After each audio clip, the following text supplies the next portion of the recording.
Folks, welcome back. I'm Rudy with Alpha Investments. We're going to just have a short conversation today addressing one of the most common questions I get asked in this industry of cardboard. And that is the whole question on percentages versus raw dollars. So today we're not going to be shilling Rudy's face in 10 years on YouTube and memes and jokes and sign up for my Patreon and we're going to chat. And I'm not going to sell you on buying anything. We'll do that tomorrow, I promise. I won't let you down.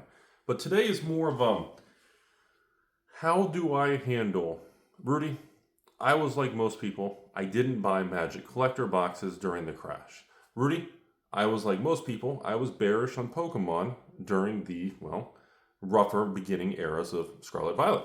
So, when you have things like Wildsville Drain collector boxes at $1,000 a piece, is it too late to buy anything? If I want to buy Brothers War collector boxes at $400 or $500, did I already miss the easy money? Rudy, if I want to buy Evolving Skies and Pokemon for $3,000 a box, should I do that? Or should I go after Chilling Reign for $600 or a brand new Destined Rivals or Surging? Okay. There's a couple words of wisdom to live by. First, you need to understand a few things. It's risk reward, and this is a conversation between percentages and raw dollar amounts. And this is very difficult for normal, younger, not as financially polished individuals. It gets confusing because on the surface, you would say, always buy the cheapest box. Don't buy Evolving Skies at $3,000. Don't buy a collector box that was $200 and now it's $2,000. Don't buy Lord of the Rings Holiday for $3,000. So here's the thing. Markets actually move on percentages, but the human mind doesn't feel comfortable, at least for most normally wired humans, we feel comfortable discussing and talking in dollars or real pricing, real specific numbers. We don't like the concept of percentages. We like the idea of saying, hey, Lost Origins just went from $300 a box to $600 a box. Wow, that's up $300 a box. It's doubled in price. That's very easy for our brain to understand. Now, to buy Lost Origins now at $1,000 a box, and it's like, well, I already missed out on, this used to be a $100 item, and it's already gone from $100 to $1,000. I don't know if this is smart to buy. And ironically, and this is where it gets really funky, buying a $1,000 box of Lost Origins of Pokemon on TCG Player right now is actually, you're taking on less risk than buying a $200 or $300 new box, even though you're spending 3 times the price or 10 times the price of what it was at whatever point in time. So this is where the human mind likes to play tricks on all of us. So let's start with Magic here. So for example, right now, a lot of people are having a hard time accepting how expensive collector boxes are. A lot of people can't understand how on earth did Fallout collectors become $1,300? When did Wildsville Drain be $1,000? Wait, Ikoria, Phyrexia, March of the Machine, Brothers War, Doctor Who, Lord of the... Wait, Final Fantasy is still at $1,500, not going up or down. Bloomborough, wait, Duskmourn is almost $1,000? So a lot of people are having a hard time accepting the reality. The natural response for most people is going to be probably psychologically rejecting it and saying, no way, it's a bubble. It's manipulation. The average person who's not going to want to believe what they see is going to be their brain is going to be saying, no way, I'm not on board with that. And that's a natural human response. That's the way you should feel. But there is a point in the market where you have to understand this is the trend. And unfortunately, I will tell you all over and over, and this is the most uncomfortable thing I'm going to say, Pokemon boxes should have never been $100 a box. Magic collector boxes should have never been $200 a box. Magic collectors were not properly priced. The market didn't wake up. There was negativity. We had a bad Cynthia Philip Morris cigarette, Williams Funk. Wait, is she still destroying companies, or did she already get fired again? We had bad management at Wizards. We had great employees making awesome cards at Wizards, and we had bad top-level management who just didn't give two fucks. And then in Pokemon, well, it's just people, the market is just the market. It's going to be angry, and when it shuns its face, it's going to push things down. But now that the market is, more time is under the belt, the market is viewing things different. So back to the beginning of the video. Rudy, buying $1,000, let's pick on something today. Should we pick on Final Fantasy? What should we pick on? Bloomborough or the new Duskmourn? What should we, I guess it doesn't really matter. Let's just pick on any box. If a collector box is $1,000, let's just use it generic, no name. Buying that $1,000 box today, well, yeah, it's $1,000 versus $200, but the percentage movements are actually more favorable. The more expensive the price is, the more favorable the percentage in the raw. This is really tough for me to explain. I should have done maybe a whiteboard video on this. I just haven't been to that location. So, we got to do it. So, if you pick on Wildsville Drain, that's kind of the chatter on the street right now. And people are frustrated saying, why or how is $1,000? Why or how is Duskmourn $800? If you actually go on TCG Player and eBay, and you add up and look at the depth, look at the iceberg of the market, and you see Wildsville Drain collectors at 1,000 plus tax, so 1,100. And then you count how many are for sale on TCG Player, and you're going, there's like 20 boxes listed, Rudy. And then the price goes to like $1,500 and $2,000 a box. Correct. The path forward, the resistance level, is a lot more difficult to move a $200 collector box to $300, but it's a lot easier to move a $1,000 collector box to $1,300 or to $2,000, depending if you want to talk raw dollars or if you want to talk percentages again. And that's why this stuff gets really confusing. Because on the surface, saying a $200 collector box can go to $300, that's a 50% return. Wow. But in reality, if you bought a $1,000 Wildsville Drain box, what are the odds it goes to $1,100? Dude, it doesn't even have to try. So on different raw dollar scales, it can be very confusing. And this is very normal. Like when I was younger, and the problem a lot of this stuff is, and I know this is a dirty thing to say, the issue is we have a serious lack of education and a lack of financial teachings and a lack of just people in modern times don't understand finance the way they should. Everybody just knows if I buy a $1,000 item, it needs to go to 10,000 and 10x because of this crypto era and a lot of the flippers and the bros and the scalper scanner 5,000. All of these memes have distorted what we think as good and bad. I told you all for years and years that, and the funny thing is, nothing's really changed.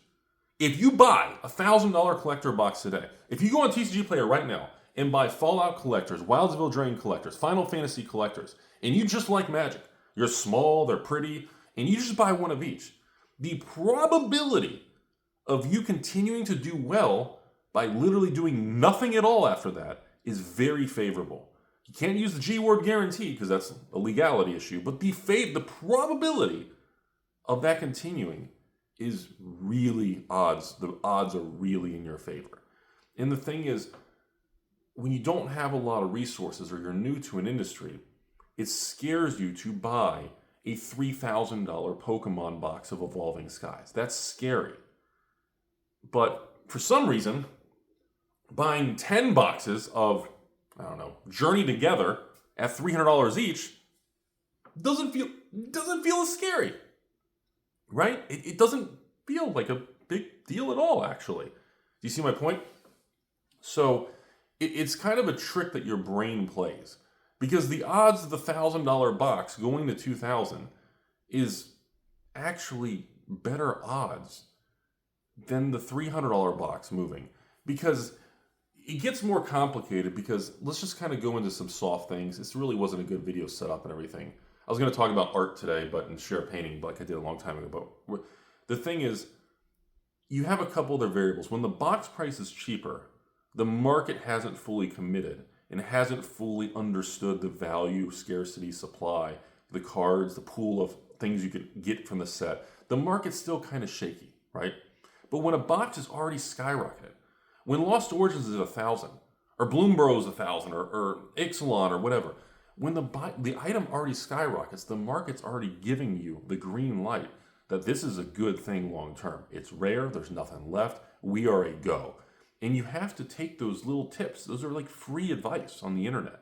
And on top of that, the higher the price goes, the faster the price moves.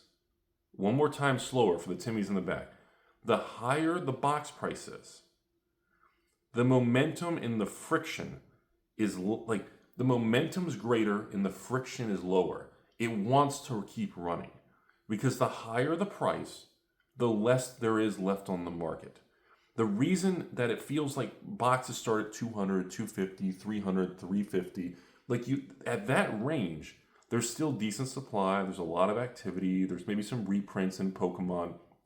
But once you crack 500, 1,000 plus, it thins out. And you got your green light, there's no more coming. The market is going to tell you those details. So you should not be afraid of a box price in Pokemon or Magic or any card game when it's more expensive. You should actually, it's more dangerous and you should be more concerned when the price is too cheap because that is the blood in the street. Why is this happening? Is it a supply issue? Are people hate the sets? Are they being reprinted? Is management being stupid and printing it to the ground? What is the variable causing that? When a Wildsville Drain box is $1,000 on a TCG player and there's like nothing left, and then you go, oh, 1,000, 1,100, 1,500, 1,800. Oh, geez, okay. Really? Really? Do you see my point? And the same thing when you look at Evolving Skies. Look at Fusion Strike. Look at older Pokemon. It's the same thing. The reason older Pokemon from XY era, I don't even know, Primal Clash, Ancient Origins, Roaring Skies, because it's so scarce, the prices swing like just a crazy ex-girlfriend, man. The stuff is volatile. And again, that because it's already in the green zone. It's already proven. We psychologically are told by our brains and defense mechanisms that it's a dangerous, riskier thing, but it's not. It is a trick our mind plays on us because we have price memory, we're humans, and we're driven by emotion, not from statistics and stats and facts and finance. And like I said, you should be more excited because the downside risk is a very different calculation than when something's being reprinted and the market's negative on a product. And it's a very complicated thing. And there's going to be people in the comments and on the internet, they're going to be able to argue differently. But I'm telling you, from someone who's done this shit his entire life, the prices speed up and become less risky once the market proves itself. With Final Fantasy at 1,400 plus tax, or whatever it is today, maybe it's higher or lower, I don't know. If it's at 1,400 plus tax, buying that today, I don't see a path in the next 1 year, 3 year, 5 years that Final Fantasy decides, you know what? It's going to go back to 900, 700, 600. It's just like, that's my point. The risk reward changes. And the problem is humans focus on the raw dollar. $1,000 is a lot of money. But you know what? $300 box or a $200 cheap box, that's not as bad. I can buy 5 of those or 4 of those versus 1. But you can't compare that. And this was originally taught to me a long, long time ago from actually some people who trained me at the brokerage firm back in like 06, 07. And this older guy told me, always remember, Rudy, once the stock, an $80 stock is always going to, is like, once you see a stock run from 40, 50, 60, 70 to 80, the odds of it running to 100 and 120 are incredibly likely. The risk level is so low if there's pretty much a profitable, normal company. It's not just some sort of hype, meme thing on the internet. This was years ago. Meme stocks didn't exist back then. And it was fascinating how, in this era, to a lot of you guys watching this, I want to end this video on this. I know the gambling culture is a big thing. I know the meme, crypto, all these things are a big thing. And I know a lot of younger people have really lost their way on what investing actually is. Please understand that if you buy quality things or quality brands or a quality company on Wall Street, and yes, cardboard and sealed product, I don't give a shit where you hear anywhere else in every social media platform in the world, sealed product in the collectible world, in my opinion, and I will stand by it until the day I die, is an alternative long-term asset class. I've been saying it for 10 years, and I will die by that phrase. I don't care what social media tells you. Oh, just go buy stocks. Go buy the S&P. You should buy the S&P. But there's nothing wrong with diversification in real estate, in Bitcoin, in sealed product and collectibles, in addition to having liquidity in the S&P. That is the way. That is the free lunch of diversification. And I don't care what anyone says. We have 25 to 30 years of data that so far shows that sealed product is a very nice alternative basket. And the data, I don't care about your feelings, the data is the data. And I'm telling you all right now, it is not going to change. Even if you buy Avatar collector boxes in 2 months from your local store for $1,000. Yes, the number's bigger. Yes, it's scarier. But no, it's not going to perform any different. It's still going to rise and be the same. I hope that makes sense. Please, folks, do not confuse percentages versus raw dollars, and don't think because the number's low or high, it's better or worse. That is not the way calculations in finance works. Have a great day.